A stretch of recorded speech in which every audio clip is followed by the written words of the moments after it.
지난 주일 우리 기독교 가장 큰 명절 부활절이었습니다. 예수님 부활하신 이후에 이 땅에 며칠을 계시다가 승천하시나요? 40일을 계시다가 승천하십니다. 그리고 이제 승천하신 뒤에 약 열흘 뒤 오순절 날에 성령님이 마가다락방에 임합니다.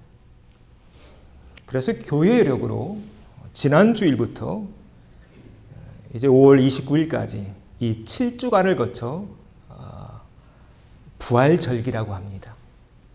그리고 이제 그 다음 주가 이제 오순절이죠.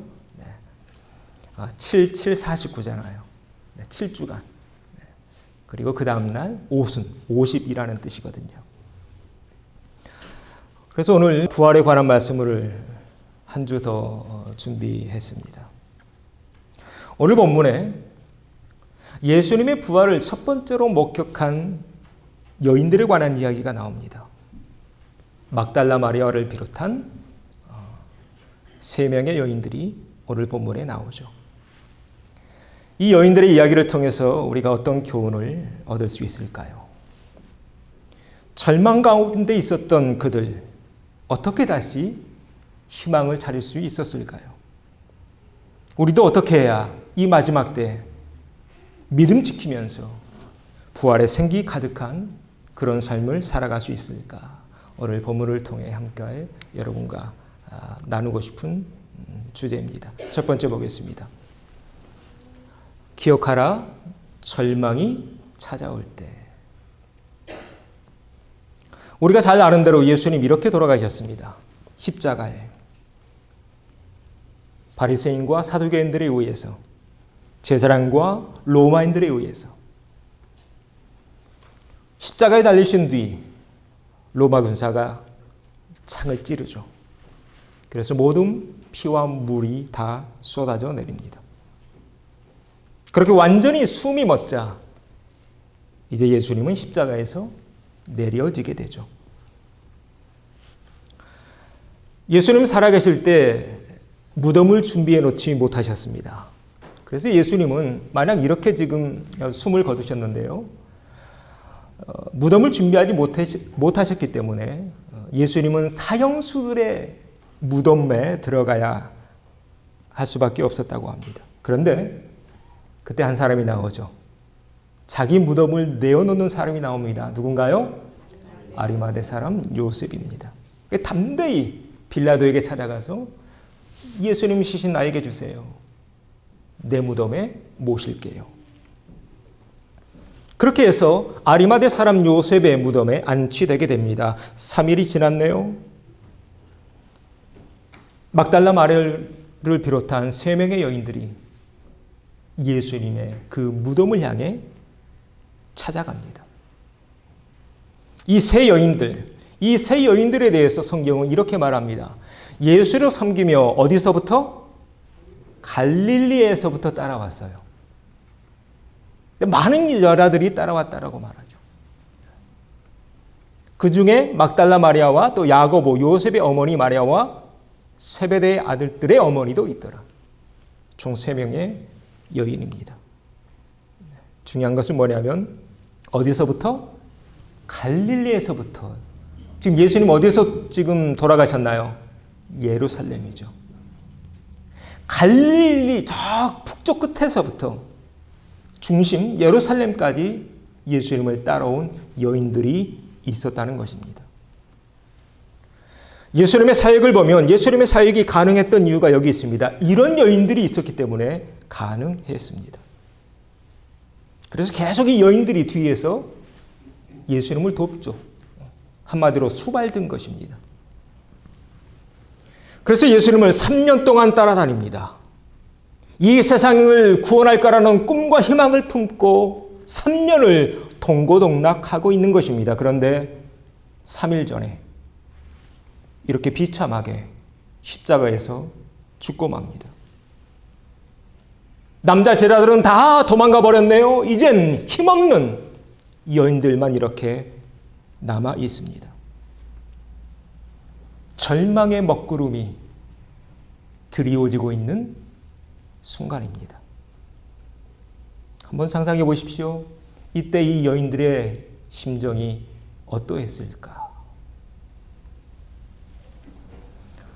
우리도 인생을 살다 보면 가끔 이런 절망의 순간을 마주할 때가 있습니다. 내가 꿈꿔왔던 미래가 깨져버릴 때, 내가 계획했던 사업이 물거품으로 끝나고 말 때, 내가 품었던 비전이 한순간에 날아가 버릴 때, 내 힘으로는 할 수 있는 것이 아무것도 없음을 발견하게 될 때 우리는 절망하게 됩니다. 오늘 본문에 나와 있는 이 여인들도 그 마음 한구석에는 이런 절망감으로 가득했겠죠. 그 절망 가득한 가슴을 아는 채 예수님의 무덤을 향해 가고 있습니다.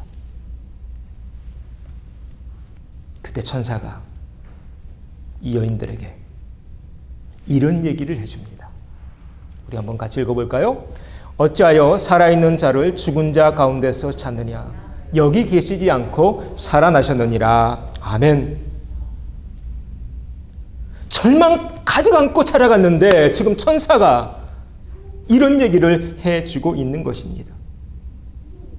이 여인들도 다른 남자 제자들처럼 이제 마지막으로 예수님 몸에 향품이나 바른 뒤에 우리도 나도 이제 내 갈 길 가야지. 이게 마지막이야. 이런 마음 먹고 왔겠죠. 그런데 지금 이 놀라운 소식을 천사로부터 전해 듣고 있는 것입니다. 살아나셨느니라. 도무지 믿기지 않는 얘기죠. 그때 천사가 한마디를 더 던집니다. 오늘 주제인데요. 같이 읽어보죠. 갈릴리에 계실 때에 너희에게 어떻게 말씀하셨는지를 뭐 하라고요? 기억하라. 기억하라. 이 장면에서 우리는 신앙생활에서 아주 중요한 한 가지를 깨닫게 됩니다. 우리도 하나님 믿으면서 가끔 절망할 때 있죠. 앞에 안 볼 때 있습니다. 이때 어떻게 일어설 것인가? 뭐 하라고요? 기억하라. 기억해내야 일어섭니다. 그러면 이 여인들은 어떤 말씀들을 기억해냈던 것일까요? 바로 이 말씀들을 기억해냅니다. 십자가에 못 박히고 며칠 만에? 3일 만에 다시 살아나야 하리라. 이 말씀을 예수님이 살아생전에 하셨던 이 말씀들을 기억해내고 있었던 것입니다. 그리고 이 말씀을 기억해냈기에 그 절망 속에서 일어서게 되죠. 혹 우리 가운데 이 힘든 이민 생활 참 힘들죠. 이 힘든 이민 생활로 인해 절망하고 있는 분 계시나요? 혹 우리 가운데 내 꿈이 이루어지지 않아서, 내 소원이 이루어지지 않아서 절망하고 있는 분 계시나요? 이 말씀처럼 예수님이 나에게 주신 그 말씀 기억해내심으로 일어서시는 오늘이 복된 아침 되어지기를 소망합니다. 내가 성경을 읽으면서 받았던 그 뜨거운 은혜, 기도하면서 나도 모르게 눈물 적셨던 그 시간들, 그 기억들. 그래서 예수님 우리에게 이런 말씀을 하셨습니다. 한번 읽어보죠. 사람이 떡으로만 살 것이 아니요 하나님의 입으로부터 나오는 모든 말씀으로 살 것이라. 아멘. 이것이 우리 기독자의 삶인 줄로 믿습니다. 우리 세상 사람들 그렇게 말하잖아요. 세상 사람들은 무슨 힘으로 사나요? 밥심으로 살잖아요. 그렇죠? 세상 사람들은 밥심으로 살지만 우리 크리스찬들은 말씀의 힘으로 살아가는 사람들인 줄로 믿습니다. 그래서 말씀이 우리에게 힘이라는 겁니다. 우리 옆에 있는 분들과 이렇게 인사하시죠. 말씀이 우리의 힘입니다. 한 번 더요. 말씀의 힘으로 삽시다. 오늘 이 여인들 이 힘으로 일어선 거예요. 말씀의 힘으로. 왜? 말씀으로 우리가 사는 존재들이니까. 그래서 우리가 기억해내자는 것입니다. 하나님이 나에게 주신 그 말씀, 내가 큐티하면서 받은 그 은혜, 기도하면서 나를 어루만지셨던 그 하나님의 손길들. 두 번째입니다. 기억하라, 근심이 몰려올 때. 오늘 본문에 근심에 둘러싸여 있는 여인들의 모습을 보게 됩니다. 이 여인들이 지금 근심하고 있네요. 왜 이렇게 근심하고 있었을까요? 들어가서 봤는데 예수님의 시체가 안 보여요. 없는 겁니다. 향품까지 준비해 왔는데 용기 내서 그 여인들의 몸으로 어떻게 이 로마 군인들을 상대해요? 무슨 일을 당할지 모르는데 그거 다 이겨낸 채 지금 왔잖아요. 그런데 예수님의 시체가 안 보이는 것입니다. 여러분 얼마나 무서웠겠습니까?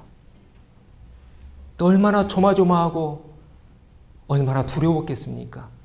여러분 지금 전쟁에서 무슨 일 벌어지는 거 다 듣고 아시잖아요. 그 여인들이 무슨 일 당할지 모르는데 로마 군인들에게 그거 다 이겨낸 채 두려움과 떨림으로 여기까지 왔는데 예수님의 몸이, 시체가 보이지 않습니다. 그래서 앞에서 아리마대 사람이 빌라도에게 예수님의 시신을 요구하는 것도 참 용기 있는 일이었지만 이 여인들이 이 무덤까지 찾아간 이 사건은요, 그에 못지않는 엄청난 일이었던 것입니다. 그런데 예수님의 시신이 오간도 없이 사라져버렸네요. 걱정이 찾아오죠. 어떻게 됐을까? 염려가 찾아옵니다. 우리도 인생을 살다가 가끔 이렇게 근심과 걱정이 몰려올 때가 있습니다. 언제인가요? 방법을 찾을래야 아무리 찾아봐도 찾을 수 없을 때, 여기도 두들겨보고 저기도 두들겨봤지만 아무런 답을 얻을 수 없을 때, 이 길로도 가보고 저 길로도 가봤지만 계속 끝없는 터널만 이어질 때 우리는 근심에 빠지게 됩니다.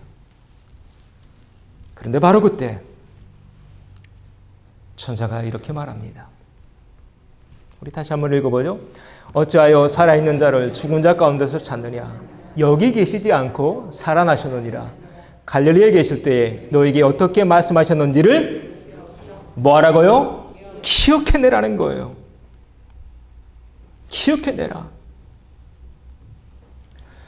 우리에게 근심과 걱정이 찾아올 때, 그런 쓰나미가 몰려올 때 우리가 일어설 수 있는 길이 여기 있습니다. 주의 말씀을 기억해내는 것입니다. 그리고 그 말씀을 붙잡는 것입니다. 그래, 하나님이 나에게 그렇게 말씀하셨지. 하나님이 나를 그렇게 인정하셨지. 하나님이 나를 복되하셨지. 그렇게 주의 말씀을 기억하고 붙잡을 때 그 여인들의 발에 다시 힘이 들어가게 되죠. 그래서 벌떡 일어섭니다. 그리고 달려갑니다. 그리고 어떻게 하나요? 우리 읽어볼까요? 그들이 예수님의 말씀을 기억하고 무덤에서 돌아가 이 모든 것을 11 사도와 다른 모든 이에게 알리니. 근심과 걱정이 몰려올 때 그 자리에 주저앉아 있는 게 아니라 벌떡 일어나서 11 사도와 다른 모든 이에게 예수님의 부활의 소식을 알리고 있습니다.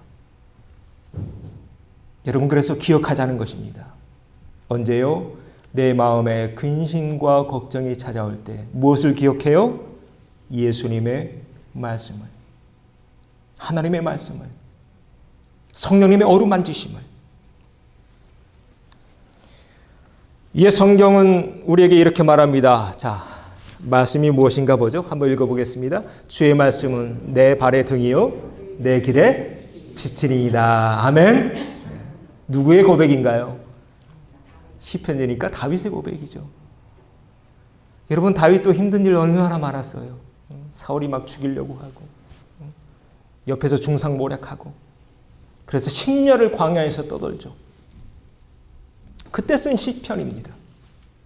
주의 말씀이 내 발의 등이다. 내 길의 빛이다. 혹 근심 가운데 걱정 가운데 주저앉아 있는 분 계십니까? 오늘 말씀 붙잡고 빛으로 나오는 복된 아침 되어지기를 소망합니다. 주님의 말씀은 우리 마음과 우리 정신과 우리 영혼의 등불이십니다. 오늘 그 등불이 여러분의 마음을 밝히실 줄 믿습니다. 우리 옆에 있는 분과 인사하시죠. 말씀이 등불입니다. 불이 밝혀지니까 환해져야죠. 그렇죠? 한번 얼굴 다시 한번 보시죠. 얼굴 보시면서 이렇게 인사하겠습니다. 환해지셨네요. 밝아지셨네요. 이게 성경입니다. 그래서 하나님 믿으면요, 밝아져요. 여러분 그렇지 않던가요? 네. 하나님 믿으면 밝아져요. 환해지고. 세 번째입니다. 기억하라, 믿어주는 이가 있음을. 이렇게 여인들은 절망과 근심에서 일어섭니다. 곧장 달려가서 남자 제자들에게 알려주죠. 이 복된 소식을. 예수님이 살아나셨어요.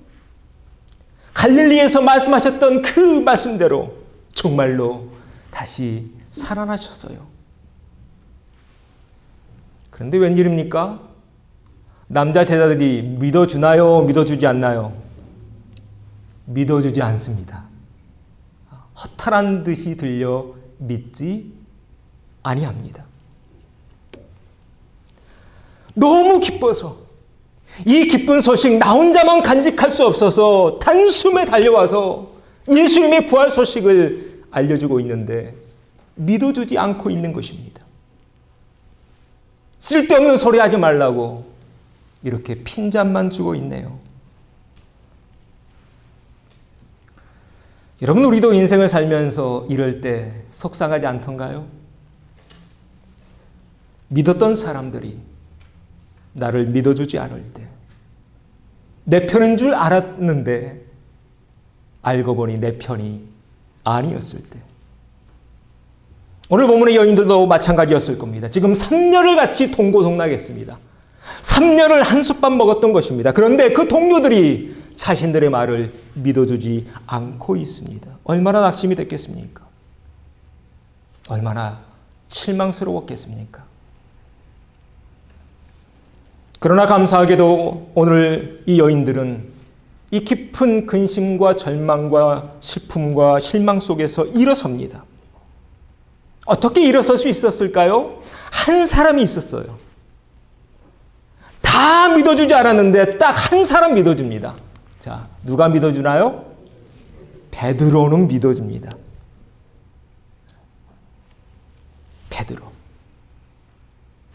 딱 한 사람이에요. 우리는 이 장면에서 낙심 가득한 세상에서 일어설 수 있는 방법을 발견하게 됩니다. 내 말을 들어주고 내 말을 믿어줄 한 사람만 있으면 됩니다. 몇 명 있으면 된다고요? 한 사람만 있으면 됩니다. 오늘날 많은 사람들이 이 한 사람이 없기에 삶을 포기한다고 합니다. 내 얘기를 들어주고 믿어줄 한 사람이 내 곁에 없기에 스스로 생명을 던져버린다고 합니다. 그런데 이 여인들, 감사하게도 한 사람이 있었어요. 이 베드로라는 한 사람. 바라기는 여러분 가정에서 바로 여러분이 여러분 곁에 있는 남편과 아내와 자식과 형제 자매들에게 이 한 사람 되어주시기를 바랍니다. 우리가 잘 아는 돌아온 탕자의 이야기. 이 둘째 아들 다시 돌아오죠. 왜 돌아올 수 있었을까요? 다른 사람 다 나를 미워하고 특히 큰아들은 나를 아주 싫어했죠. 그러나 이 둘째 아들을 끝까지 믿어준 한 사람이 있었습니다. 그 한 사람이 누군가요? 아버지입니다. 아버지입니다. 아버지는 그래도 날 믿어줄 거야. 이 믿음이 이 둘째 아들에게 있었기에 다시 돌아올 수 있었던 것입니다. 그 믿음이 돼지 막사에서 쥐염 열매나 먹고 살았던 이 둘째 아들을 일어서게 만들죠. 여러분, 그래서 이 한 사람이 중요합니다. 나에게 이런 한 사람이 있는가?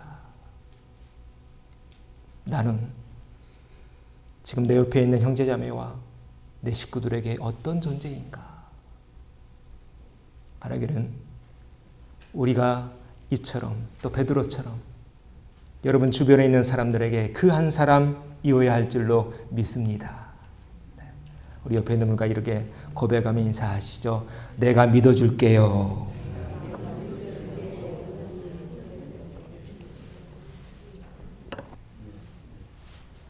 그럼에도 불구하고 믿어주는 것. 이게 우리에게 필요하지 않을까. 특히 힘든 이민 생활, 또 이 팬데믹 가운데. 그리고 성경은 우리에게 정말로 우리를 믿어주는 친구 한 분이 있다라고 말합니다. 그 친구가 누군가요? 우리 이 말씀 같이 읽어보죠. 이제부터는 너희를 종이라 하지 아니하리니 종은 주인이 하는 것을 알지 못함이라. 너희를 친구라 하였노니 내가 내 아버지께 들은 것을 다 너에게 알게 하였습니다. 자, 우리를 뭐라고 하셨어요? 친구라. 친구라. 사람은요 가끔 왔다 갔다 하죠. 좋았다가도 싫었다가, 또 싫었다가 선물 하나 받으면 또 좋았다가 왔다 갔다. 네. 조변석계 그런 말도 있잖아요. 아침에 바뀌고 저녁에 바뀌고. 그런데 항상 동일한 모습으로 우리를 바라보시고 동일한 모습으로 우리를 살아가고 있는 분이 계십니다. 누구십니까? 예수님입니다. 그리고 이런 말씀을 하셨죠. 사람의 친구를 위하여 자기 목숨을 버리면 이보다 더 큰 사랑이 없나니. 얼마나 우리를 사랑하셨는가. 그 사실을 저 십자가에서 보여주신 것입니다. 사랑하는 형제자매 여러분, 기억하십시다. 누가 뭐래도, 세상 모든 사람 다 나를 버려도 나를 끝까지 붙잡고 나를 끝까지 사랑하시는 그 한 분이 계십니다. 누굽니까? 예수님이십니다. 이 한 사람이 있으면, 아니 이 한 사람이 있기에 우리는 오늘을 버텨내고 있는 것입니다. 바라기는 참 친구 되시는 이 예수님과 함께 날마다 일어서는 그런 삶을 살아내는 우리 모두가 되어야 할 줄로 믿습니다. 우리 옆에 있는 분들과 다시 한번 이렇게 인사하시죠. 예수님이 당신의 친구십니다.